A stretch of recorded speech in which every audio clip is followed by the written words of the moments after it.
Our e-commerce team is 2 people. So you're going to get somebody who knows what they're talking about. If you look at our Google reviews, anything that has to do with online, they're like, wow, I was actually able to talk to a person. I always want to stay in that sweet spot where we're still that small, local, family owned and operated. I think no matter how big we get online, that has to still be there. And I think if we were ever sacrificing that for volume, we would lose part of our competitive advantage.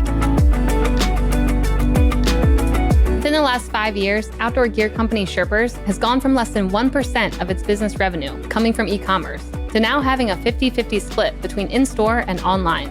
And for this 4th-generation family business, that move to online has been both challenging and rewarding. As an old-school mom-and-pop business, Sherper's has always prided itself on building personal relationships with customers and providing a level of customer success that you won't find anywhere else, not even with the digitally native guys. So finding a way to create a digital experience that allowed Sherper's to scale its operation, yet maintain a personal touch, like their employees delivering kayaks to nearby customers, was a top priority for the company. Leading the way in that journey is Nathan Scherper, the president of Sherper's, who has come a long way from those days of scrubbing toilets for the family business when he was just 12 years old. On this episode of Up Next in Commerce, Nathan takes us behind the scenes of how Sherper's built out its e-commerce platform and what its competitive edge is over the Amazons and Walmarts of the world. Plus, we go into how the Sherper's online platform performed when the pandemic forced more people online than ever before, who were in search of outdoor goods to cure their cabin fever. And if you're wondering what it takes to keep a family business running for multiple generations, stay tuned, because Nathan has some great insights into that. Enjoy this episode. Before we dive into the episode, I want to let you in on a little secret. Did you know that Mission has the #1 e-commerce newsletter? It's amazing. It has really good news and insights and case studies that you will not find anywhere else. So go subscribe. mission.org/upnextincommerce. All right, on to the show.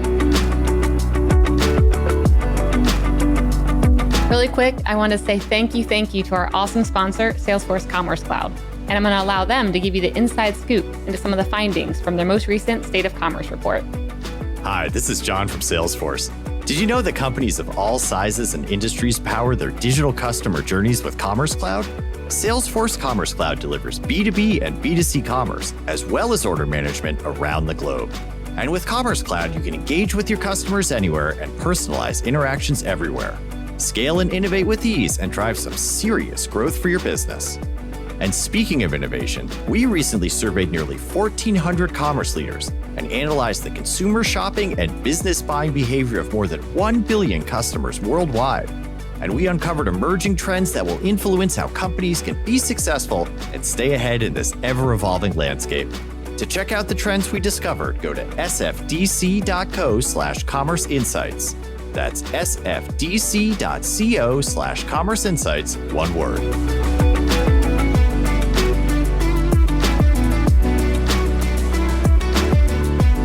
Welcome to Up Next in Commerce. This is Stephanie Postles, CEO at Mission.org, and your host of this lovely show. Today I'm chatting with Nathan Scherper, who currently serves as the president at Sherper's. Nathan, welcome. Hi, good to be here. Good to see you. I feel like I need to be coming live from Lake Michigan, right? Is that where you're at? The shores of Lake Michigan. Yeah, I feel like I'm that meme of what your job is and what your friends think you do and your family thinks you do and your coworkers think you do. And I'm kind of hitting the stereotype right now camping, but I think it's only the second time I've been camping in the last 2 years because it's been kind of a busy run. So. Oh, wow. I was thinking, this must be Nathan's thing. He's always just out in the woods, living his best outdoor life to really get the brand right.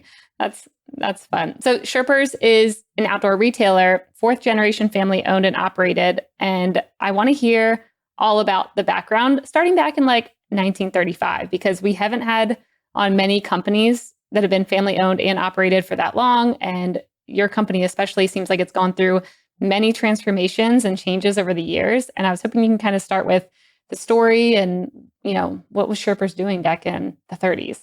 So 1935 was opened up by my great-grandfather, Sam, and it was actually a men's haberdashery. So it was church wear. It was top hats and canes and suits. I didn't know what haberdashery was. I literally Googled it. I was like, what is this word? Yeah. So that was that's what it started out as. And then my grandfather and his brother, they fought in World War II, I believe it was. And when they came back, there was just a ton of Army Navy surplus because the government was selling off all the uniforms and the gear and everything. And you could buy it really, really inexpensive at auctions. So they thought it would be a good idea to buy all this stuff up, bring it back. and sell it. And that was kind of when the camping boom started, and a lot of the stuff that the military was using because they were, basically camping, they bought that all up and sold it to people in Wisconsin to go camping. And so it was a surplus store probably from the 50s, really up until today. We still carry surplus, but then we kind of started to transition to kind of more of a general outdoor store, I would say, in the 90s, and picked up brands like Columbia and Eureka Tents and some of the more name brand camping brands that we know of today. Awesome. And so you entered the business in 2015, right? Or is that when you officially became president? So that's when I officially came back. My first day on the job was when I was 12, because I really, really wanted to work. And I worked in a store location where my aunt was running the store. And first day I had to go around the store and write on a notepad every single product that we carried. And if I didn't know what it was, we had to go back through the store and my aunt had to tell me what it did. And then after I did that, she made me clean the toilets. So that was my very first day on the job. But worked kind of throughout high school as a summer job, went to college, had a 6-year run in corporate America at Abercrombie and Fitch. And then after that came back into the family business, and I'm in the role I'm currently in now. Very cool. Did you always know that you were going to come back and be a part of the business again? Or were you like, one of those people who's like, I'm not doing the family thing. I'm off going to do my own thing for a while? It was always in the back of my mind. I thought it would be a really cool thing. There was zero pressure from my family to come back into it. If anything, I think they were like, go and do your own thing. Because I think sometimes you want the opposite for your kids of what you had. So I think my dad was like, I kind of wish wish there might have been something outside of the family business. I wonder what I could have done. So he said, go explore that. But I did that for 6 years, and I loved my corporate American job. I learned a lot of things, but really I just wanted to have something that was more entrepreneurial. And if I succeeded, it was because of me. And if I failed, it was because of me. And kind of what better business to go back into, because it had been established, but it needed some things to continue on into the next generation. And I just kind of never looked back, and it's been a great choice. Yeah, that's very cool. So thinking about a company that's been around for so long, I'm sure there are a lot of lessons and themes that you guys, look back on where you're like, wow, this is what kept us running. Because thinking about like staying running for that long and staying, relevant seems very difficult. So what kind of lessons or, theme did you guys have around the business that maybe is still true today? I think it's kind of cliche, but customer service first and foremost. We've always been small. We've been like kind of that small mom and pop shop, and being able to do things that maybe some small mom and pop shops can't do. But I've always had that mentality where we know customers' names, can kind of go out of our way for customers. So I think that's been kind of one of the biggest things for us, is we've stayed true to who we are, over the 86 years of business. Mm-hmm. Yeah, cool. So you guys did not have an e-commerce presence 5 years ago, right? Like when you entered into the business, were you just strictly retail? We were pretty much strictly retail. I mean, I think we were doing like 0.01% on e-commerce. We had a website. There were a couple items up there, but it really wasn't a focus, just because it was going to be a huge investment. We had to have somebody who knew what they're doing and run it. And then just the technology and the labor behind it, it was going to be kind of a huge leap of faith. So it wasn't anything that, I think my dad and my brothers in the business with me were kind of willing to do at that point, until we kind of set up a plan and tried to figure out what the best jump into it was going to be. Mm-hmm. What did the early days of strategizing look like to try and convince people to come on that journey with you and show them that this is, a good way to go? One of our store managers was the one who did the first website. He learned how to, do the back end things of the website and build product. So we had him, a couple hours a day off the floor building that, putting product up. And we really got to the point where I was like, okay, I think if nothing else, we need a website that shows the product that we carry in the stores. Because for the local people, that's where they're going to first, especially for big ticket items like a kayak or a tent. They might not be buying it online, but they're going to research it online before they come into the store. So for me, that was kind of the first step, because we at least need to get the shelves stocked on the website and show the product that we have. Kind of once I realized that could be step one. And if we sold 20 more kayaks a year, it was going to be worth the investment that we put into it. I hired somebody full-time for the website, and have kind of never looked back from there. That's great. So now are you more 50-50 with like retail versus e-commerce sales, or what does it look like today, just only a couple of years later?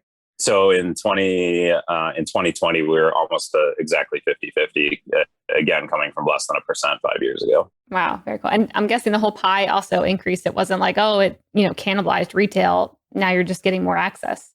Yeah, I mean, if anything, I think it helped local retail again. just letting people in our area know what we had to come into the store. So it was easy for them to research something on Amazon, but then if they were just like, oh, I'll buy it on Amazon rather than come into the store, now we've got the website, they can research it on our site and either come into the store or buy. So I think the local market, it's helped, especially with COVID for people who still wanted to shop with us when we were closed. It absolutely helped. And then it opened up the infinite market share of the internet, basically. Yeah. So then you had to kind of start finding new acquisition channels too, to, connect with people online where maybe you're used to the more local scene, like bringing people into the retail locations. Tell me a bit about how you had to shift your mindset around gathering new customers that maybe you weren't tapping into before, or even, knew how to connect with. Yeah, I think it kind of happened organically. I mean, we didn't really do a lot of paid advertising. Initially, we had a pretty good social presence that we were doing. And I think the product of the website was really good, but we really didn't do a whole lot of paid advertising right away. And I think for us, it was kind of finding niche markets online that we could play in. And we've kind of been a store that's always carried unique and hard to find items. And it was trying to figure out what those unique and hard to find items were online that people would come to our site, experience our site, like it, and then maybe come back for something that wasn't quite as niche because they had a good experience with us. Mm-hmm. What are some unique and hard to find products? I'm trying to imagine like in the outdoor world, like what's unique? I think a lot of it was at first we were a surplus store, and that was kind of Army Navy surplus, but it was almost like, how can we transfer that to current goods? And maybe it was a last year model of tent, or maybe it was a last year color of a Patagonia something, and we had that, and we might be the only one that had it left. We could probably offer it at a discount because we might have bought it at a discount as an overstock, and I think that brought a lot of people in initially, and it's still part of our business model. Not all customers need the latest and greatest of something. Even in the outdoor space where things are fairly technical, it doesn't change a whole lot year over year. So if we could offer kind of that value to our customer of something that, REI didn't have or another big player didn't have, that drew people to our website, just like it has our stores. Yep. And you guys have a lot of good brand partners. Did that get accelerated once you had an e-commerce presence, or did you always have a lot of partnerships even before that? I mean, we had a lot of great partnerships. Honestly, even some of the bigger brands we work with are still family owned and operated businesses. So we kind of always had that tie. Mm-hmm. But I would say the businesses that we had the best relationship with are the ones that we grew online, the ones where we could sit down at a show or have a meeting and say, okay, here's your business strategy. Here's our business strategy. How do they align? What can we do? And those conversations, have resulted in growing the business with some of those brands, 10, 20 times over in the last couple of years. Yeah. The one thing I'm thinking about is like with a company that's, has a bunch of products and brands that they're curating and, selling. How do you keep your customer to keep coming back to you? I'm imagining, okay, I go and I buy a Patagonia jacket from you guys, and I'm like, I had a great experience, but then maybe in, 3 or 5 years when I want a new one, how do you make sure that I remember you instead of just going, to Patagonia and just buying directly from them? Yeah. I mean, we have all the traditional things where we'll put, a thank you 10 coupon in the box and tell a little bit of the Sherper's history. We'll get them on our email blast. We'll try to get them to follow social media. But I think the big thing is the customer service piece of it. We have our e-commerce team is, 2 people. So you're going to get somebody who knows what they're talking about. They've been with the company for a long time now. If there's an issue, sometimes it gets bubbled up to me and I'm actually dealing with the customer. So it's still that there's a face to the name when you're dealing with us. And I think people appreciate that. If you look at our Google reviews, anything that has to do with online, they're like, wow, I was actually able to talk to a person. I was actually able to talk to a person who had used this tent. I was actually able to talk to a person who could fix my issue. I always kind of want to stay in that sweet spot where we're still that small, local, family owned and operated. I think no matter how big we get online, that has to still be there. And I think if we were ever sacrificing that for volume, we would lose part of our competitive advantage. And I don't think I would ever want to do that. Yeah. I mean, I love how you guys lean into the story and go all the way back to the early days of like how it started. And I want you to tell a bit about, the name and what happened of like why your last name does not match the company's name, and just kind of like how you lean into that story to really, to me, it sells like the vision of the company and makes me connect more than I would with maybe another brand that doesn't have that same kind of story. Yeah, so that's one of our favorite stories, and usually customers too. So my last name is spelled Scherper, Sherper, and the store is Sherper. And the story goes that when my great grandpa Sam went to open up the first store location, the last thing he bought was the sign, but he didn't have enough money left for a sign that would fit enough letters for the full last name. So he dropped the C from the name, and it's been the same way ever since. And for us, like that resonates with me because I just think of like my grandpa and my dad just being super frugal and watching expenses and making sure that, you're not overextending yourself. It's, evolution, not revolution as we go forward. So like that sticks with me. And then even just kind of our surplus nature and off-price nature, sometimes it doesn't need to be perfect. What is kind of the cost benefit of entering into something? It might not be the best and brightest, but does it work? And can you afford it? Okay, go for it. And so that kind of resonates with me too. We're also just, we have a section of our store that we're just starting to, that we're going to call the Lost C.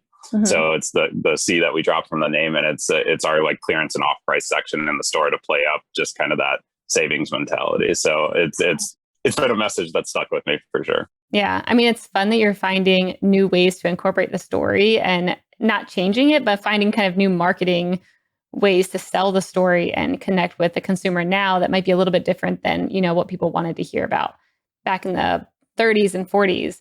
Like, how do you find ways to capitalize on that and sell it in a way that, still is highlighting your company and the great products you have, but also is making sure people continue to hear about, what's behind the company. And like you said, the clearance thing, that's such a good marketing tactic and would easily pull me into the story where a lot of people don't have that advantage.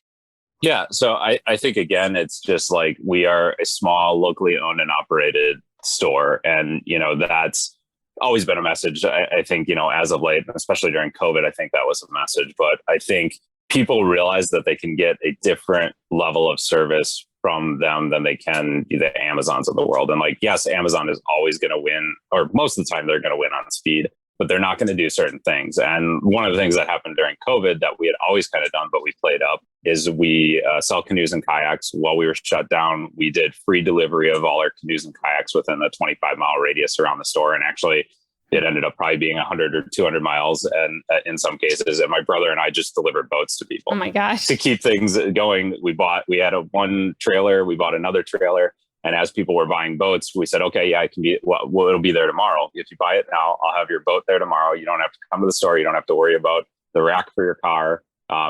Pay over the phone and it'll be there tomorrow. And Amazon can't do that. So us being small and flexible and being able to do that, that's still, I think, how we can win and have that competitive advantage. Yeah. And how many retail locations do you all have right now? So we have 3 brick and mortar. So we had 2 when I started, and we opened up a 3rd in 2018. Okay. Next, I'm thinking about you and your brother trying to deliver all these boats, and that's wild. It also seems like you have to have employees of a certain mindset. I mean, even when you're talking about the store owner or manager who was like doing your website, that seems like such a different kind of employee than maybe other retail locations have access to, or delivering boats.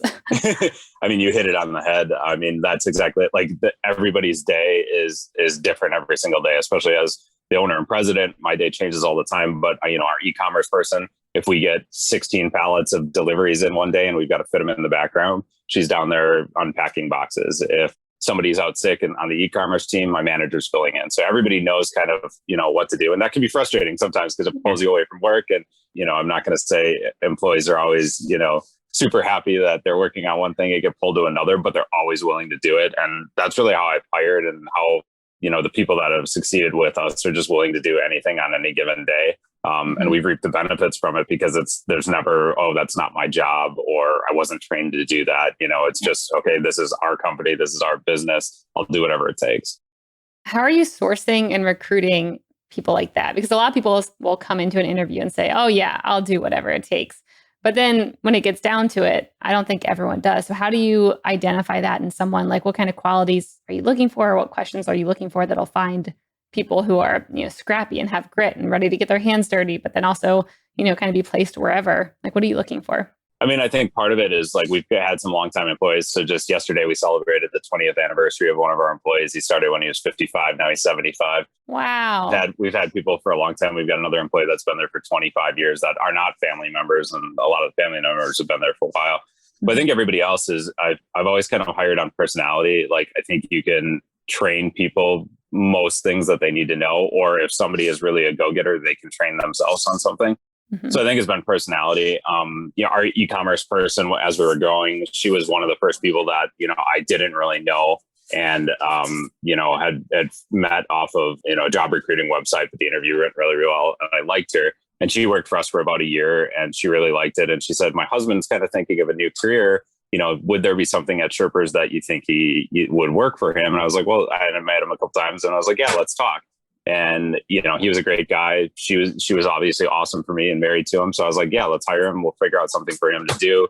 He ended up managing like our shipping and receiving department. He's now kind of transitioning over to our website and some of our third-party marketplaces. And so it's just been finding the person and then saying, okay, what is your skill set?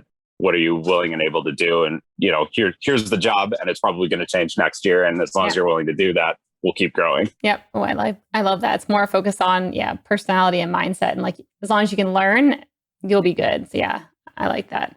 When I go back to like COVID questions, which I've kind of avoided those, but for you guys, it seems relevant because outdoors, expanded a ton. Everyone was doing more outdoors things. I'm sure you guys grew a ton.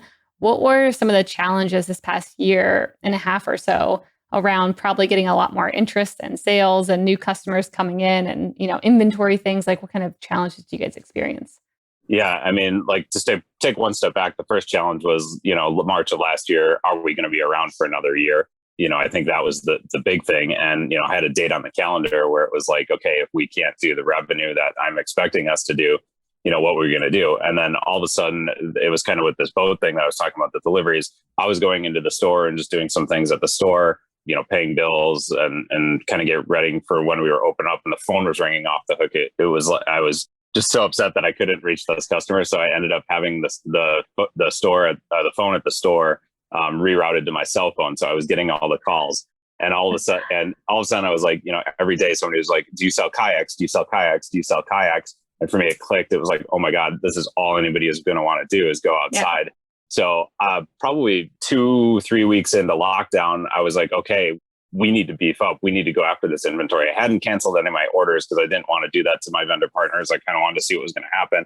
And then all of a sudden I got on the phone with them and I was like, I want to double my order. And all of them were like, are you crazy? Like everybody is canceling their orders right now. And I was like, no, this is going to explode. So it was just getting all that inventory in. And luckily we had the inventory to do it because there was a couple bike stores in my town that they were out of bikes by, the first week they opened up. So although the industry was doing well, they couldn't get any inventory and they had to, basically shut their stores down again because they didn't have anything to sell. So kind of by that, like, okay, I want to know what people are calling about. I want to know what my customer wants. Like that's always something that we put at the forefront. And when I found that out, I was like, okay, we've got to double down on this. Yeah. Do you think that would have been something you would have learned from maybe your customer support team or other employees? Or is that something where you're like, you really just need to get in there and get your hands dirty for maybe like, twice a week, every quarter, have calls come to you so you hear the trends and can kind of stay on top of things? I think both. I mean, I think I have a great team and I think they use their, they're all super, super intelligent people and a lot of times bring stuff to me that, I'm not seeing. So, I think that it probably would have come to me, but I think experiencing it myself, especially in a time with so much uncertainty and especially when everybody was worrying about everything, I don't know if an employee would have come to me and been like, the phone's ringing off the hook, you should order more kayaks when you're, not generating any revenue and paying us all our paycheck right now. I don't know if anybody would have come and told me that. So I think in that specific instance, I might have not have had the confidence to say, okay, let's go after this if I hadn't done it myself. And did you experience any issues with like the supplier running out of inventory? Because it seems like it's such a, butterfly effect of like, sure, you can order more, but then if they didn't order more of their parts and, they were maybe planning for a pullback, that could also, negatively impact you guys. Yeah. I mean, honestly, I would say it's impacting us more this year because we're kind of finally feeling it. I think I was able to scoop up a lot of the inventory that maybe people canceled last year and we were able to get. And then I think when everybody realized it, there was, the industry boomed. And I think those suppliers probably didn't have as much on order as they thought. And then just everything that's happening with shipping and logistics and kind of the nightmares that are going on right now with that, it's been tougher to get inventory. So it's kind of finally catching up to us. But I think since we were the ones who supported those companies before and supported our vendors before and have good relationships over the past years, they're definitely doing everything they can for us. Whereas some other retailers might not be getting quite the same treatment. And I'm super appreciative of that. Mm-hmm. What are you planning for the next couple of years now that, I feel like you were a little bit ahead just because you were able to see what your customers wanted and you jumped on it really quickly. Now I'm like, well, let's peek into the future. Like, what are you guys planning for now and trying to prep? So I think luckily, like we were already doing a lot of the things that the big guys are trying to pivot to, like the buy online, pick up in store, or the ship from store. Like we didn't have a distribution center, so we ship from store. We pull product off the store and we ship from store. So all of that stuff that kind of has these fancy names and acronyms, we were already doing just out of necessity. Curbside pickup, we were already doing. We'll take something out to the parking lot, put it in your truck. Like we've always done that. So, I think that stuff, I think we're going to be set for. I think it's just looking for, from the e-commerce side, I think it's just additional channels to sell in. Things are changing so rapidly just with different marketplaces and how you can sell on social media and just making sure we keep up with that and making sure that, the brands that we do have good relationships with, are we doing them the best service? Is their product getting out there in all the different ways that Sherpers can get it out there, and continue to grow with them that way? I think that's going to be a big piece. And then for us being small, independent retail stores and small local communities, I think we're going to see a boom when everybody feels like it's safe to go back out and shop again. I think, maybe people aren't going to go back to, Walmart or Walgreens or those places, quite as much because they learned they could buy online and get their necessities there. But I think it's a nice sunny Saturday, let's go shopping in, one of our towns and hop around and go eat at the local restaurant. Like, I think we're going to see a resurgence of that too. So I think some of the more mom and pop, small downtown, middle America stores are going to see a little bit of a resurgence. So I'm excited to see that too.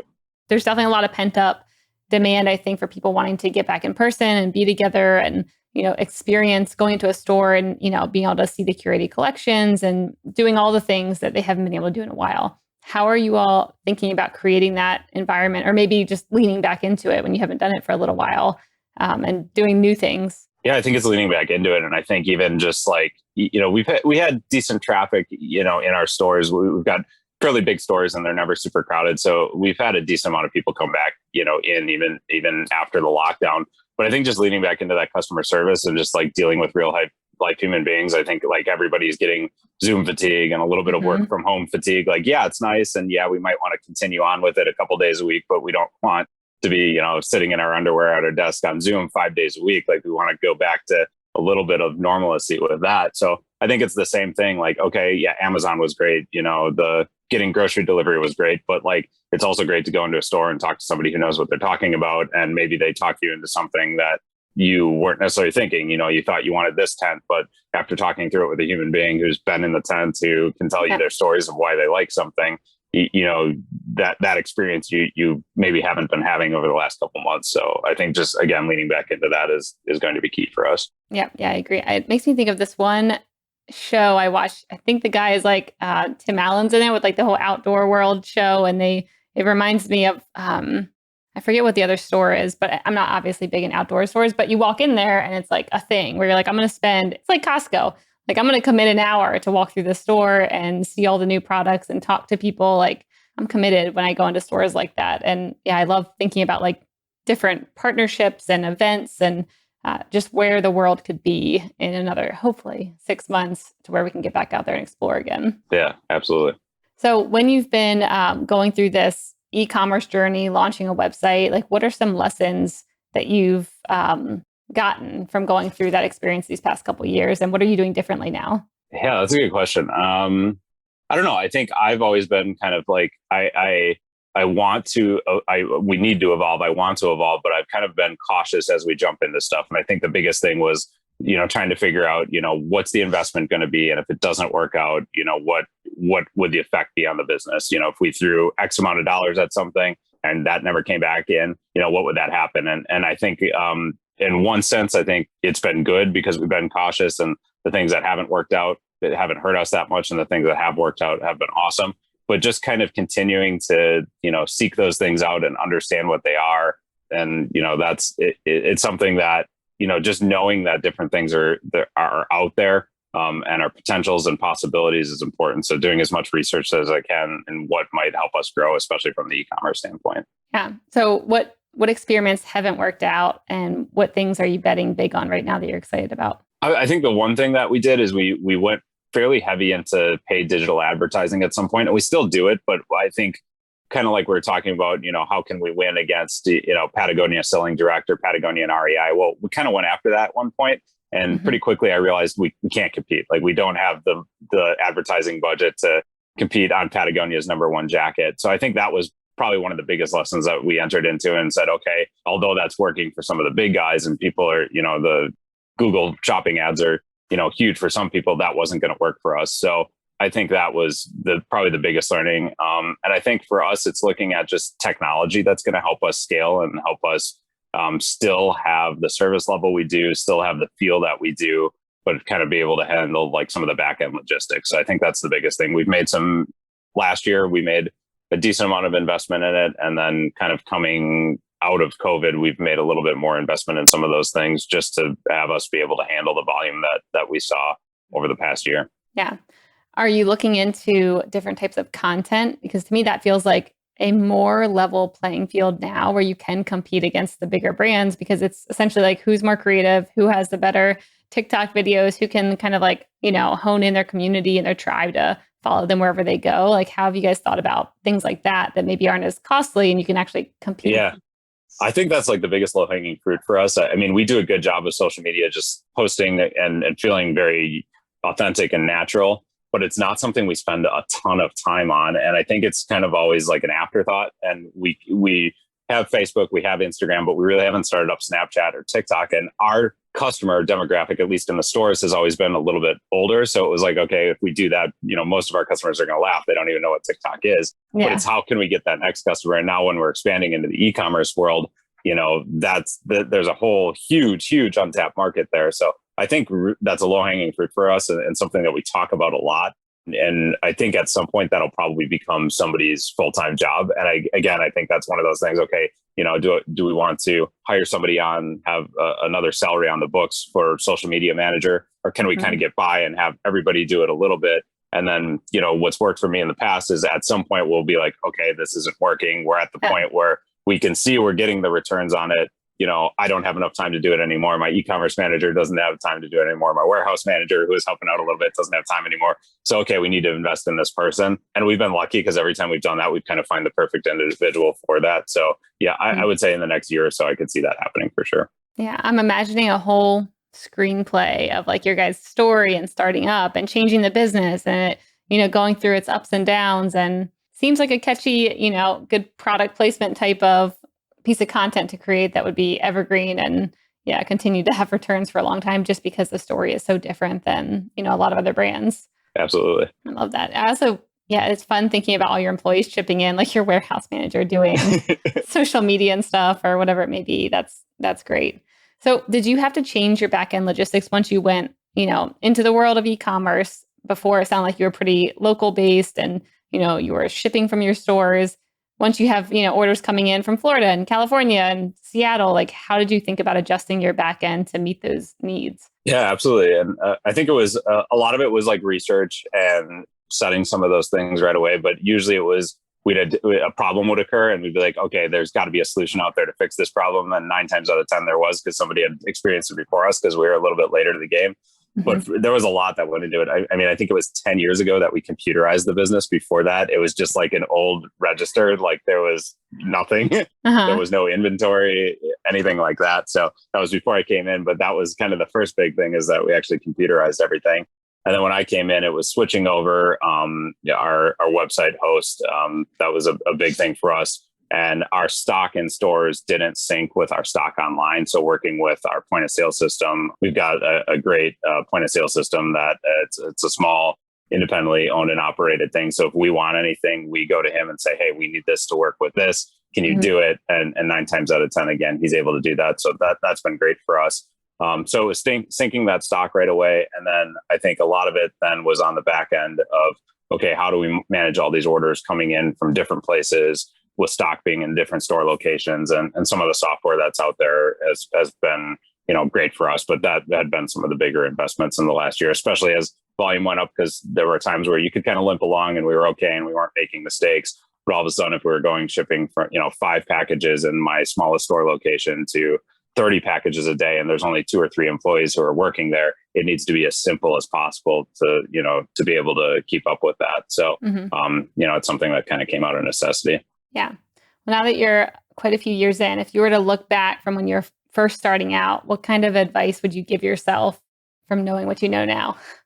It's going to be harder than you think it is. Like I thought I was going to come into this and I was like, okay, I've got my experience from corporate retail. There's things that like the business is not doing or a little bit antiquated. All I have to do is like build a website and then, sail off into the sunset and it'll be great. And it was a lot more work than I thought it was. And the corporate world is stressful because you don't have control over everything, but it wore on me after a while. But I think having your own business, there's things that are better about it, but then there's also things that are a lot more stressful about it. When COVID hits, having to worry about like all my employees paying their mortgage and do I keep paying them their paycheck? And, I think that's been, something that I didn't really think I knew about it, but I didn't think it was going to be, as impactful as it had been over the last 5 years. Yep. Yeah. It's definitely way different. I as well came from the corporate world and running a company and having to think about employees and when things aren't going great, sometimes being like, this is so hard, trying to figure out what's the right thing to do. And oftentimes not having a playbook and it's a struggle. And sometimes you don't have as many people to bounce ideas off of and it's your decision at the end of the day. And if you choose wrong, it comes back to you. And I said that earlier, that's one of the reasons that I wanted to leave corporate America. But, that's a tough, 11 o'clock PM decision sometimes. And you sleep on it one night and then you got to go and buck stops at you. So. Yeah. Yes. I feel that. Were there things at Abercrombie that you learned that you kind of brought into the business where you're like, now I've, been in a whole different, omni-channel world, selling online, retail, like a big brand. Is there things that you picked up from there that you tried to incorporate into Sherper's? For sure. I think just like I was a merchant there is what they call it. And it's basically a hybrid between you work with the design team and manufacture all the clothing. So basically from like the sketch phase to when it actually gets sewn in the factory, that whole process was me. And then basically the buying. So all the buying really helped out, all the kind of retail math and knowledge of how to look at things and, what reports to pull and things like that, that really helped out. But then from that like manufacturing standpoint, that helped me out too. And we have some private label goods. So again, kind of being unique and getting what our customer wants. We have a few tents and backpacks and down jackets and things like that, that with some of that experience that we had, I was able to work with some of my vendor partners and manufacture that and get things that maybe aren't in the market. And, it's not maybe something that's going to sell really well in Denver, Colorado or Seattle, Washington, where some of these big outdoor retailer companies are based. But in Milwaukee, Wisconsin, this is all anybody wants. So I could go out and manufacture, bring it there. And some of those things have been my best selling items in the store. So that was definitely something that was a big benefit from having that experience at Abercrombie. Yeah, that's really cool. Is that something like the white label products? Is that something you're going to lean into more over the coming years? Yeah, I think so. And as we've been able to scale and as we've been able to scale ecommerce, like that's really helped out with it because in order to do that, you need to order minimum order quantities. So when we were only 2 brick and mortar stores to order, 1,000 jackets, that was a huge order and that might last us 2 or 3 years. So we wouldn't really see the returns on that right away. But now being 3 brick and mortar stores and opening up the e-commerce side of it, I can do some more of that private label because I have some of the more buying power behind it. So I can see us expanding on that for sure. Very cool.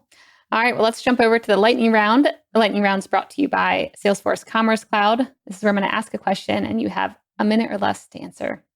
Are you ready, Nathan? I'm ready. Okay. If you had a podcast, what would it be about and who would your first guest be? Oh, that's a good one. I think it would be about like mental health. I think that's a topic that's become bigger and bigger over the last couple of years. And I think it's important. And I think maybe not as like self-help, but I think just talking about, how people deal with certain careers and certain lifestyles and people who don't have a care in the world and people who all they do is, have panic attacks. And, I think just talking about how people cope with different things. And I'm not a huge basketball fan, but Kevin Love is somebody, he's a basketball player who's been really outspoken about his mental health and just how he deals with being in the spotlight and having a stressful job. Like it's not, maybe a doctor, but to be, have everybody's eyes on you and everybody kind of counting on you. He talks about that a lot and it's just different. It's cool to see just different people's mindsets. So I think he would be somebody that I'd have on and just talk through the process of, how do you live life? How do you set your life up for success, both personally and professionally? And, kind of what makes you tick. I think that would be my focus for sure. Yeah, that sounds good. What's the nicest thing anyone's ever done for you? That's a good one. Probably the support of my wife. She's in the other room right now and letting me do this on our first day of vacation. So we got married, we got engaged, married, and now we're pregnant. Whoa, congratulations. That's amazing. So I think just like the sport, especially over this year, just being there for me, it's being the spouse of somebody that has their own business is probably the hardest job, and the second hardest job is having your own business. So I think just like being there for me and being that support system has been awesome. Yeah, so needed when running your own company. For sure. What's one thing you don't understand today that you wish you did? Cryptocurrency. I get it, but I'm just curious of how it's going to impact retail. Like, I think just how that evolves and what happens there. And if that's kind of the next big wave of something that really has a huge impact on retail, it'll be interesting to see that. And it's something that I need to keep my, kind of finger on the pulse to see what's going on with it, because it is kind of so abstract to me. Yep. Yeah, that's a good one. And the last one, what one thing will have the biggest impact on e-commerce in the next year? Probably shipping and logistics. I mean, I think just the cost of it and the complexity of it and just how that's evolving. I think, what you're seeing with Amazon taking on kind of more of their shipping and logistics and continuing to build out warehouse centers. I know Walmart, I think, has the patent on a floating blimp distribution center where the drones are flying out of it. Like, I think just what happens in that in the next couple of years is going to have a huge impact on pricing and profitability and what consumers are expecting. So I think that's going to be the biggest thing this year and probably in the next 5 years too. All right, Nathan. Well, this has been such a fun chat. Where can people find out more about you and Sherpers? Yeah, so sherpers.com. We also have a sister site that's called mkeblades.com. It's where we have all of our knives. So there's that was something that I learned when we came into the store. There's a lot of knife collectors out there. So we have kind of our outdoor hunting knives that you would use. People collect coins or cars or anything like that. They love knives as well. So that we've got that site as well. And then otherwise, we've got 3 brick and mortar store locations in a triangle around Milwaukee. So if you're ever in the Milwaukee area, absolutely look us up. Cool. I want to come. That sounds fun. Yeah, thanks so much for joining us. Thank you.